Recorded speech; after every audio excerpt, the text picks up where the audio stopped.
إن الله وملائكته يصلون على النبي يا أيها الذين آمنوا صلوا عليه وسلموا تسليما اللهم صل على محمد اللهم صل على سيدنا محمد اللهم صل على سيدنا محمد وعلى آل سيدنا محمد.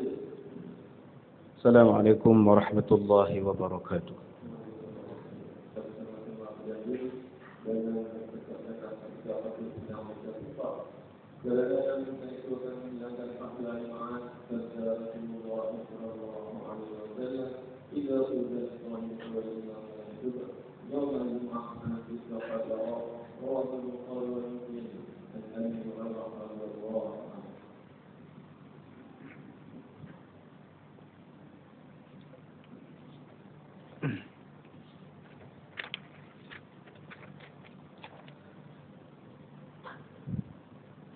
الحمد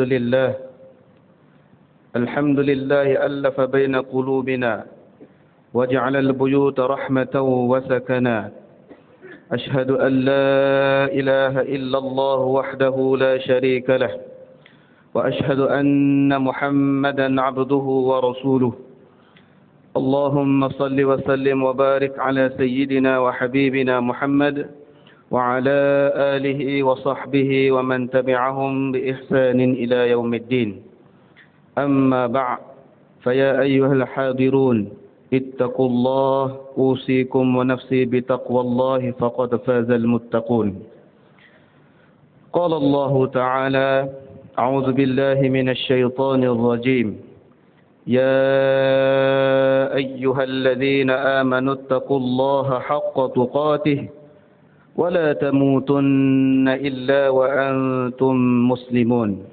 Maksudnya, wahai orang-orang yang beriman, bertakwalah kepada Allah dengan sebenar-benar takwa dan janganlah sekali-kali kamu mati melainkan dalam keadaan Islam. Sidang jemaat yang dikasihi sekalian, marilah sama-sama menuguhkan ketakwaan kita kepada Allah Subhanahu wa taala dengan melaksanakan titah perintahnya di samping meninggalkan segala larangannya. Dalam masa yang sama, perbanyakkanlah lisan kita pada hari Jumaat ini dengan berselawat ke atas junjungan besar Nabi Muhammad sallallahu alaihi wasallam. Mudah-mudahan kita termasuk di kalangan hamba yang beroleh keberuntungan di dunia dan di akhirat. Muslimin yang dirahmati oleh Allah Subhanahu wa taala, marilah kita sama-sama menjaga adab ketika berada di dalam rumah Allah Subhanahu wa taala. Mimbar mengingatkan agar semua jemaah memberi sepenuh perhatian kepada khutib yang akan disampaikan. Sehubungan dengan itu, sila matikan ataupun tetapkan telefon pintar kepada mode senyap serta menghentikan semua urusan menggunakan telefon bimbit sepanjang khutbah berlangsung.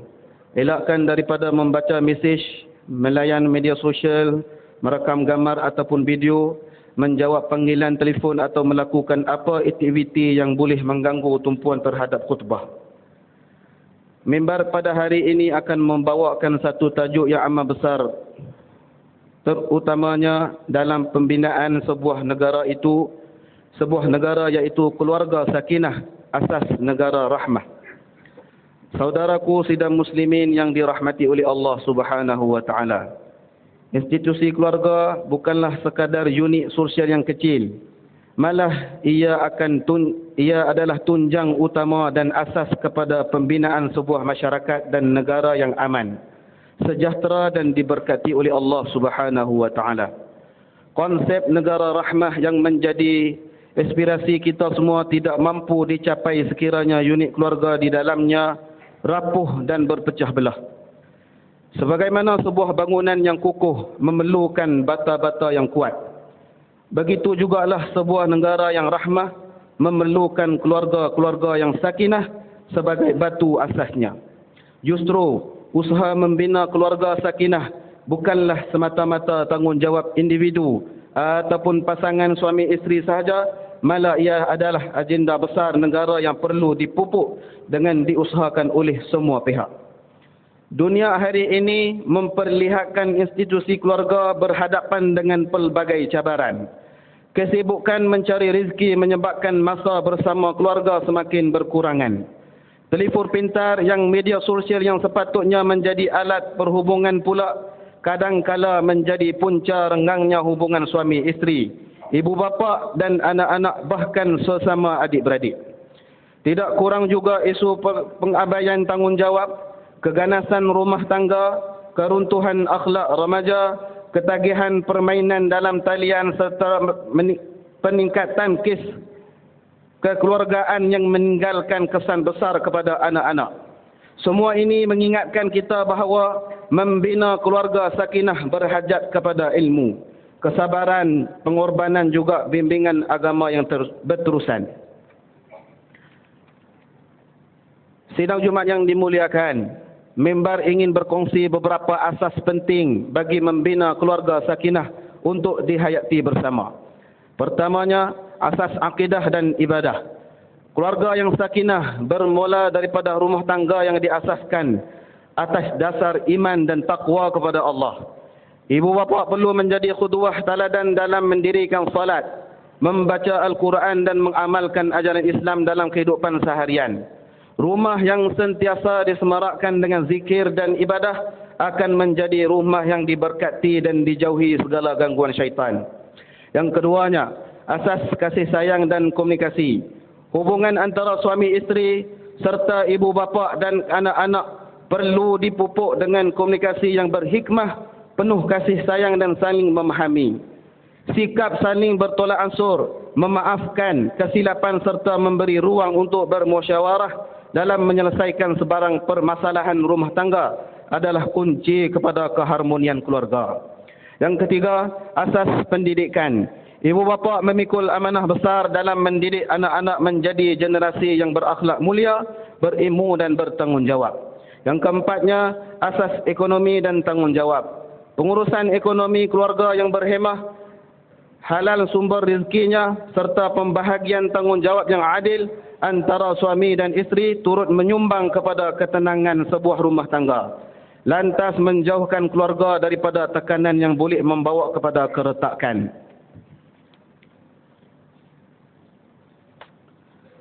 Sidang Jumaat yang dirahmati oleh Allah Subhanahu wa taala. Tidak semudah itu kita berbicara tentang keluarga sakinah, kerana setiap usaha ke arah kebaikan pasti ada pula halangan yang merosakkannya.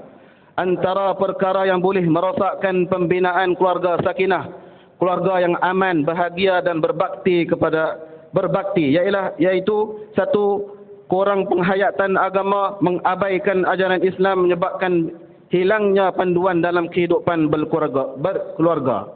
Yang keduanya, kurang komunikasi, tidak berbincang dan tidak mendengar atau sering menyembunyikan perkara penting dalam menimbulkan salah faham antara satu sama lain. Yang ketiga, tidak sikap saling menghormati, menghina, memandang rendah ataupun tidak menghargai pasangan dan ahli keluarganya. Yang keempat, curang ataupun tidak setia, mengkhianati kepercayaan pasangan sehingga merosakkan rumah tangganya.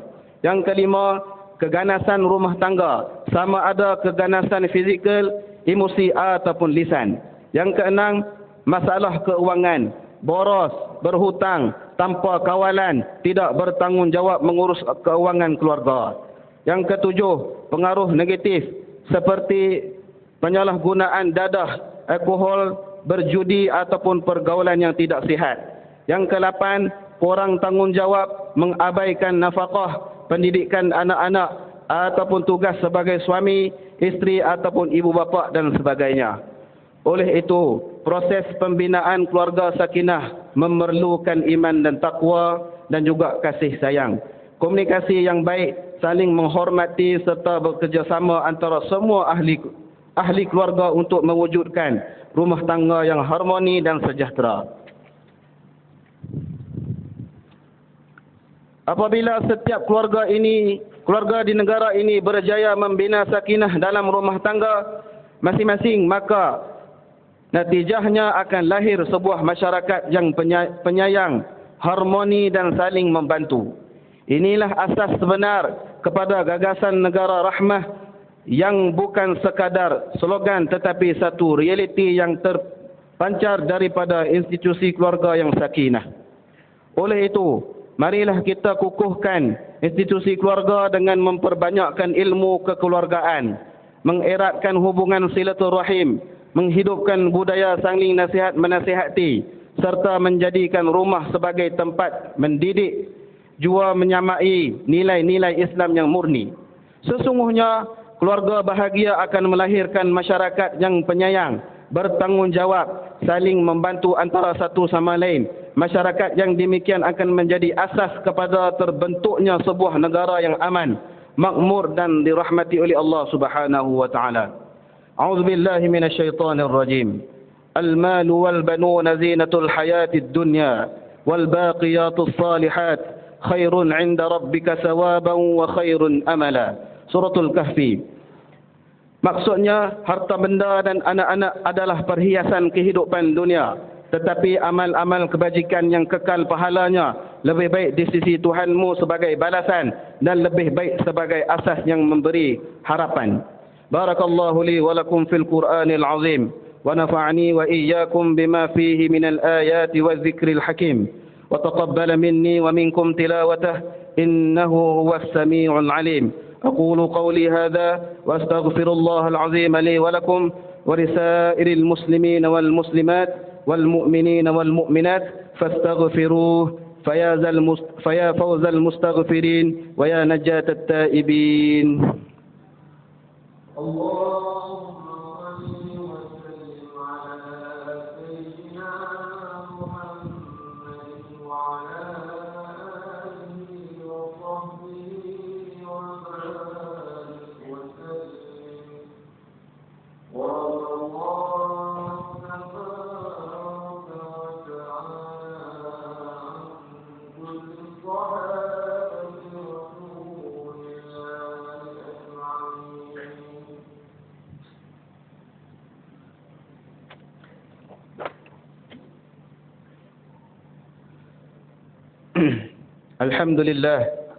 الحمد لله حمدا كثيرا كما أمر. أشهد أن لا إله إلا الله وحده لا شريك له وأشهد أن سيدنا محمدا عبده ورسوله. اللهم صل وسلم على سيدنا محمد المنقذ من الضلالة والجهالة إلى نور الحق والإيمان والهدى وعلى آله وأصحابه الذي هم قدوتنا ولهم الفضل على جميع الأمة إلى يوم القارعة. أما بعد، فيا عباد الله، فإني أوصيكم ونفسي بتقوى الله العلي العظيم. فاتقوا الله لعلكم تفلحون. اتقوا الله من سماع اللغو وفضول الخبر وانتهوا عما نهاكم عنه وزجر. فقال الله تعالى: أعوذ بالله من الشيطان الرجيم. يا أيها الذين آمنوا اتقوا الله ولتنظر نفس ما قدمت لغد واتقوا الله إن الله خبير بما تعملون. واعلموا أن الله أمركم بأمر عظيم، أمركم بالصلاة والسلام على نبيه الكريم فقال: إن الله وملائكته يصلون على النبي يا أيها الذين آمنوا صلوا عليه وسلموا تسليما. اللهم اغفر للمسلمين والمسلمات والمؤمنين والمؤمنات الأحياء منهم والأموات إنك سميع قريب مجيب الدعوات يا قاضي الحاجات يا رب العالمين. اللهم اجعل هذا البلد آمنا مطمئنا. اللهم أصلح أئمتنا وولاة أمورنا واشمل اللهم بعنايتك وتوفيقك جلالة الملك مولانا الأمين الكريم السلطان صالح الدين ابن مرحوم سلطان بدليشة وولي عهده دولية أمد موليا تنكو شرف الدين بدليشة ابن أمين الكريم سلطان صالح الدين وجميع الأسرة الملكية. اللهم وفقهم للسداد وأصلح بهم العباد والبلاد، واجعل التقوى لهم خير الزاد، إنك رؤوف رحيم جواد، يا لطيفا بالعباد يا أرحم الراحمين. عباد الله، إن الله يأمر بالعدل والإحسان وإيتاء ذي القربى وينهى عن الفحشاء والمنكر والبغي، يعظكم لعلكم تذكرون. فاذكروا الله العظيم يذكركم، واشكروه نعمه يزدكم، واسألوه من فضله يعتكم، ولذكر الله أكبر، والله يعلم ما تصنعون. أقيموا الصلاة.